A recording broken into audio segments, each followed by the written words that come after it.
folks, welcome to School of English. In this lesson, we're going to study continuous form of modals. How do we create continuous form of modals? It's very simple actually. We use subject and the modal verb we need after the subject. It may be must, should, might, could, etc. Then we use be plus verb ing. When we say continuous in English, we always use be plus verb ing if you remember the lessons we have made about tenses. Helen is not at home. She must be studying at the library. Here must is used, it's an inference, and after must we use be plus verb ing to form the continuous form of modal. David can't be playing tennis. He hates it. This is again inference. You have strong evidence and you create the continuous form by using be plus verb ing. David can't be playing tennis. He hates it.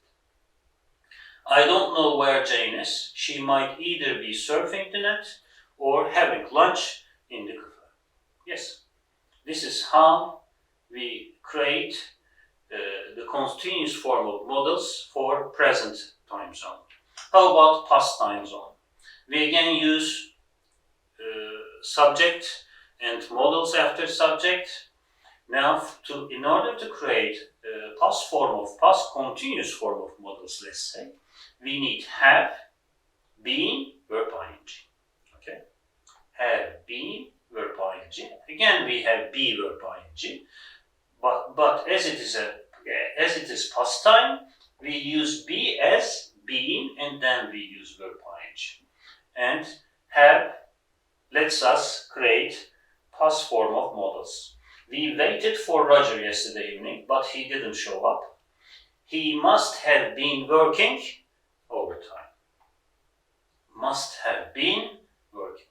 This is the past continuous form of modal. You should have been doing your homework instead of playing computer games last night. Remember should, there is opposite result. And we use have been doing, have been verb ing to form the past form of the modal verb here. Okay, that's it. Thanks for watching.